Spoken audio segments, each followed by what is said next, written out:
Hi friends, हम लोग इस वीडियो में देखने वाले हैं 50 VVI क्लास 12 के हिंदी का 50 VVI लघुत्तरीय प्रश्न एवं उत्तर यानी कि सब्जेक्टिव क्वेश्चन एवं आंसर। यह पार्ट 1 होगा क्योंकि आपको 50 क्वेश्चन देना है, तो हर वीडियो में 10-15 क्वेश्चन होंगे। चलिए वीडियो को शुरू कर देते हैं। उससे पहले क्या कर देना है, नए चैनल को सब्सक्राइब करना है, बेल आइकन में दबा देना है, क्योंकि आपको सब्जेक्टिव क्वेश्चन आपको 5 पूछेंगे एग्जाम में, आपको 50 देंगे, उसमें से 5 पक्का आएंगे और लॉन्ग क्वेश्चन भी आपको क्लियर कर देंगे, टेंशन मत लीजिए। तो फर्स्ट क्वेश्चन आपके है, लहंगा सिंह के प्रेम, जो लहंगा सिंह थे उसके प्रेम के बारे में लिखे। जो लहंगा सिंह है उनके प्रेम के बारे में क्या है, तो वह आपको इस बता रहे हैं। देखिए लहंगा सिंह अपने किशोरावस्था, देखिए किशोरावस्था क्या होता है, आपको 12 से 14 वर्ष के जो 8-10 से लेकर 14 वर्ष की जो अवस्था होता है वह किशोरावस्था कहलाता है। यानी वही कहता है, लहंगा सिंह को अपनी किशोरावस्था में ही एक अनजान लड़की से प्रेम हुआ था। मतलब लहंगा सिंह को अपने किशोरावस्था में यानी कि बचपन में ही एक अनजान लड़की से प्रेम हुआ था, लेकिन उसने अपने परिणय सूत्र यानी कि अपने विवाह नहीं किया, मतलब परिणय सूत्र में नहीं बांध सका, लेकिन उसे अपने परिणय सूत्र में नहीं बांध सका, परंतु उस लड़की का विवाह एक सूबेदार से हो जाता है। किससे हो जाता है? एक सूबेदार से हो जाता है। सूबेदार से हो गया। लहंगा सिंह भी सेना में भर्ती हो गया। यानी उसकी जब प्रेमिका थी, यानी कि जो अनजान लड़की एक प्रेमिका लहंगा सिंह की थी, उनकी क्या होता है, वो क्या करता है, वो उसका शादी तो किसी और से सूबेदार से हो जाता है, तो क्या करेगा बेचारा। बस लहंगा सिंह क्या करता है, वह सेना में भर्ती हो जाता है। लहंगा सिंह भी सेना में भर्ती हो गया। अचानक कुछ वर्षों बाद क्या होता है, अचानक कुछ वर्षों बाद यानी कि कुछ दिन बाद, कुछ वर्षों बाद क्या होता है, उसे ज्ञात हुआ, यानी उसे मतलब ज्ञात हुआ, महसूस हुआ कि सूबेदारनी ही वह लड़की है जिससे वह कभी प्रेम किया करता था। सूबेदार जो है उसकी पत्नी सूबेदारनी होगी, बिल्कुल बात है, यानी कि सूबेदारनी ही वह लड़की है जिससे वह प्रेम किया करती थी। तो इसमें जो बौधा सिंह रहता है सिपाही, और यहाँ पे जो लहंगा सिंह भी सिपाही रहता है, इसलिए उसको पता चलता है कि बौधा सिंह की ही माँ ही हमारी जो प्रेमिका थी, वही बात है। तो यह पूरा कहानी पढ़िएगा तो आपको समझ में आएगा। फिर समझने का प्रयास कीजिएगा। लहंगा सिंह को अपने किशोरावस्था में ही अनजान लड़की से प्रेम हुआ था, लेकिन उसे अपने परिणय सूत्र में नहीं बांध सका। यानी कि वो आप इस प्रकार से भी कह सकते हो, वह उससे विवाह नहीं कर पाया, परंतु उस लड़की का विवाह एक सूबेदार से हो गया। लहंगा सिंह भी क्या होता है, सेना में भर्ती हो जाता है, यानी कि उसको भूल कर सेना में भर्ती हो गया।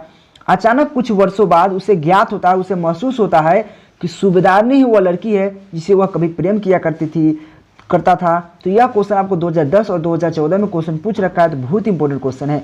नेक्स्ट क्वेश्चन की बात करें, यहाँ पे सेकेंड नंबर क्वेश्चन क्या है, संघर्ष समितियों से जयप्रकाश नारायण की क्या अपेक्षा है। यानी कि संघर्ष समितियों से जयप्रकाश नारायण की क्या अपेक्षा है, यह 2020 के साइंस और कॉमर्स में दोनों में पूछ रखा है। यानी कि आपको हिंदी जो पढ़ना है 100 मार्क्स, और साइंस कॉमर्स आर्ट सभी के लिए एक ही रहता है, सिलेबस वही है, क्वेश्चन भी वही रहता है। बस कभी कभी क्वेश्चन आर्ट में कुछ और रहता है, साइंस में कुछ और रहता है। क्वेश्चनवा इसी को साइंस में कर देगा तो दूसरा वाला कॉमर्स में कर देगा, बस कुछ नहीं है, सिंपल रहता है। मतलब इसी क्वेश्चन को इधर उधर करता है, सभी के लिए एक ही क्वेश्चन रहता है। तो यहाँ पर सेकेंड नंबर क्वेश्चन क्या है, संघर्ष समितियों के जयप्रकाश नारायण की क्या अपेक्षा है। देखिए जयप्रकाश नारायण को संघर्ष समितियों से अनेक अपेक्षाएं हैं। जो संघर्ष समिति है उनसे अनेक अपेक्षाएं, मतलब अनेक उससे आशाएं हैं। वे चाहते हैं कि, कौन चाहता है, जयप्रकाश नारायण, वे चाहते हैं कि यह संघर्ष समिति केवल शासन ही ना करे, यानी कि वह संघर्ष समिति जो है वो केवल शासन ही ना करे, वे समाज की हर अन्याय को विरुद्ध संघर्ष करे। यानी कि जो समाज में जो भी एथी हो रहा है, अन्याय हो रहा है, उसके विरुद्ध में कार्य करे, उसके विरुद्ध में संघर्ष करे, यानी कि उस अन्याय को दूर करे, तो अन्याय के विरुद्ध संघर्ष करे। उन संघर्ष समितियों से उन पदाधिकारियों और कर्मचारियों के विरुद्ध संघर्ष करना चाहिए जो घूसखोरी से लपटा हुआ है।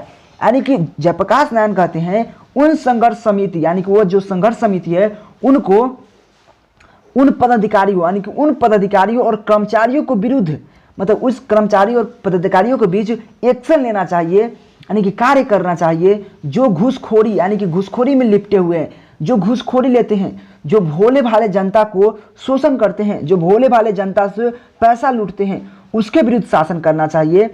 तो वही कहते हैं जयप्रकाश नारायण। तो वही बात है, यहाँ पे कह रहे हैं क्या, जयप्रकाश नारायण की संघर्ष समितियाँ से अनेक अपेक्षाएं हैं। वे चाहते हैं कि संघर्ष समिति केवल शासन ही ना करे, वे समाज के अन्य मतलब अन्याय के विरुद्ध कार्य करे, अन्याय के विरुद्ध संघर्ष करे। उन संघर्ष समितियों से उन पदाधिकारियों और कर्मचारियों के विरुद्ध संघर्ष करना चाहिए जो घूसखोरी में लिपटे हुए हैं और भोला भाली जनता को शोषण करते हैं। ऐसा ही संघर्ष समितियों से वह जयप्रकाश नारायण अपेक्षा करते हैं जो कर सकते हैं। यह 2020 के साइंस और कॉमर्स दोनों में क्वेश्चन पूछ रखा है इसका, तो बहुत इंपॉर्टेंट क्वेश्चन है। नेक्स्ट क्वेश्चन की बात करें, देखिए इसका पीडीएफ मेरे टेलीग्राम पे मिल जाएगा, आपको टेंशन मत लीजिए। नेक्स्ट क्वेश्चन है क्वेश्चन नंबर 3 नंबर क्वेश्चन क्या है, कहानी उसने कहा था। जो उसने कहा था, जो कहानी है कि पात्रों की सूची तैयार करे। जो उसमें देखिए उसमें बहुत ऐसा पात्र है जो बहुत ऐसा, जिससे लहाना सिंह हुआ, हजारा सिंह हुआ, बौधा सिंह हुआ, वजीरा सिंह हुआ, ये सब उसके पात्र है। तो देखिए क्या है, तो यह 2016 में कुछ पूछ रखा है, ये साइंस में पूछ रखा है कि लहाना सिंह क्या है, तो कहानी के मुख्य पात्र है। इस प्रकार से आपको सूची तैयार करना है। लहाना सिंह क्या है, तो कहानी का मुख्य पात्र है। हजारा सिंह क्या है, सूबेदार है, यानी कि वह जो लड़की है जो लहाना सिंह जिससे प्रेम करता था वो सूबेदार, यानी कि हजारा सिंह से उसका विवाह हो जाता है। हजारा सिंह का बेटा कौन है, बौधा सिंह। तो कहता है बौधा सिंह कौन है, तो हजारा सिंह का पुत्र जो सेना में भर्ती रहता है लहाना सिंह के साथ। लेफ्टिनेंट साहब क्या है, तो सेना का एक उच्च अधिकारी। लेफ्टिनेंट सिंह कौन रहता है, लेफ्टिनेंट साहब वो सेना का एक उच्च अधिकारी रहता है। और यहाँ पे वजीरा सिंह कौन है, तो एक सैनिक रहता है। वजीरा सिंह क्या रहता है, एक सैनिक रहता है। तो यह इसका कहानी का जो सूची है, पात्र है, उसका सूची बना रखे हैं। यहाँ पे लहाना सिंह क्या है, तो इस प्रकार से लहाना सिंह क्या है आप याद रख लीजिएगा, तो बहुत ऑब्जेक्टिव में काम आ जाएगा। लहाना सिंह क्या है, कहानी का मुख्य पात्र है। वजीरा सिंह क्या है, सूबेदार है। बौधा सिंह क्या है, हजारा सिंह का पुत्र है। लेफ्टिनेंट साहब क्या है, एक उच्च अधिकारी है। और वजीरा सिंह क्या है, एक सैनिक है। यह 2016 में पूछ रखा है। नेक्स्ट क्वेश्चन की बात करें, 4 नंबर क्वेश्चन क्या है मेरे पास, लहाना सिंह ने बौधा सिंह के प्रति किस त्याग के परिचय दिया था। जो लहाना सिंह है वो बौधा सिंह, यानी कि लहाना सिंह कौन है, जिस लड़की से प्रेम करता था, और बौधा सिंह क्या है, उसकी प्रेमिका के बेटा रहता है। उसकी प्रेमिका का ही बेटा रहता है बौधा सिंह, क्योंकि बौधा सिंह का जो पिता रहते हैं वो हजारा सिंह रहते हैं, और उस प्रेमिका का शादी हजारा सिंह के साथ हुआ रहता है। उसी का बेटा एक बौधा सिंह रहता है, वो भी एक क्या फौज में ही रहता है, और दोनों फौज में रहता है। तो वही कहता है क्या, यहाँ पे लहाना सिंह ने बौधा सिंह के प्रति किस त्याग का परिचय दिया था। तो देखिए लहाना सिंह ने युद्ध में, देखिए यहाँ पर समझ लीजिएगा, लहाना सिंह युद्ध में दोनों सैनिक था, तो युद्ध भूमि पर उसने सूबेदारनी कौन थी, उसकी प्रेमिका ही थी, जो हजारा सिंह से शादी होता है, यानी कि वह सूबेदार रहता है। तो सूबेदारनी के बेटा बौधा सिंह को अपने प्राणों की चिंता किए बिना बौधा सिंह की जान बचाई। वही कहता है लहाना सिंह ने युद्ध भूमि पर उसने सूबेदारनी के जो बेटा बौधा सिंह को अपने प्राण को चिंता किए बिना बौधा सिंह को, यानी कि बौधा सिंह को जान बचाई। पर उस कोशिश में, यानी कि जान बचाने की कोशिश में क्या होता है, वह स्वयं घायल हो गया, यानी कि वह स्वयं घायल हो गया, फिर भी लहाना सिंह को बचाता है। स्वयं घायल हो गया उसे, यानी कि उसने अपने घाव पर बिना किसी को बताए, यानी कि वह अपने घाव पर बिना किसी को बताए कसकर पट्टी बांध लिया। मैं घाव को बिना किसी को बताए, बिना मतलब कोई क्यों नहीं बताता है, और कसकर उस पर पट्टी बांध लेता है और जर्मन सिपाहियों का मुकाबला करता रहा। वही बौधा सिंह ने, यानी कि हजारा सिंह ने बौधा सिंह के प्रति त्याग का परिचय देता है। यह 2018 में क्वेश्चन पूछ रखा है। फिर समझिएगा, लहाना सिंह युद्ध भूमि पर उसने सूबेदारनी के बेटा बौधा सिंह को अपने प्राण की चिंता किए बिना बौधा सिंह को बचाता है।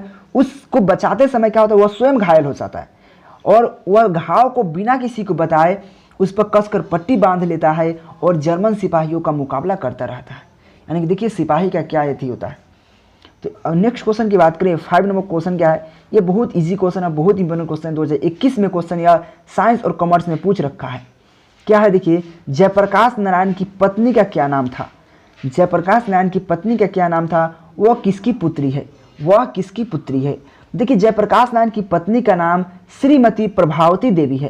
देखिए हाईलाइट इसलिए कर रखे हैं कि आपको पता चले, तो क्या हो सका, आपको ऑब्जेक्टिव में पूछ सकता है जयप्रकाश नारायण की पत्नी का क्या नाम है, तो श्रीमती प्रभावती देवी है। वह किसकी पुत्री थी, जो श्रीमती प्रभावती देवी वह किसकी पुत्री थी, तो ब्रजकिशोर जी की पुत्री थी। तो देखिए यह इतना ही 2 लाइन का क्वेश्चन आपको 2 मार्क्स में पूछ दिया, तो यह बहुत इंपॉर्टेंट क्वेश्चन हो जाता है। यह 2021 में पूछ रखा है। नेक्स्ट क्वेश्चन की बात करें, यहाँ पे 6 नंबर क्वेश्चन है हमारे पास। 6 नंबर क्वेश्चन क्या है, पुरुष जब नारी के गुण ले लेता है, पुरुष जब नारी के जो गुण होता है वह ले लेता है, तब वह क्या बन जाता है। देखिए आप यह बात देखिएगा, पुरुष और नारी में फ़र्क बताते हैं आपको। देखिए नारी बहुत कोमल, सरलता और मतलब बहुत कोमलता, दया, मतलब उसमें दया, सरलता जैसी बहुत ऐसी गुण होती है। लेकिन मर्द में क्या होता है, पुरुष में क्या होता है, वैसे नहीं, उसमें क्रोध रोध भरा रहता है। वही बात है, यानी कि पुरुष जब नारी के गुण लेता है, यानी कि जब पुरुष जो होता है वह नारी के गुण ले लेता है तो उसकी मर्यादा कम नहीं होती। ऐसा नहीं कि आप जो अगर आप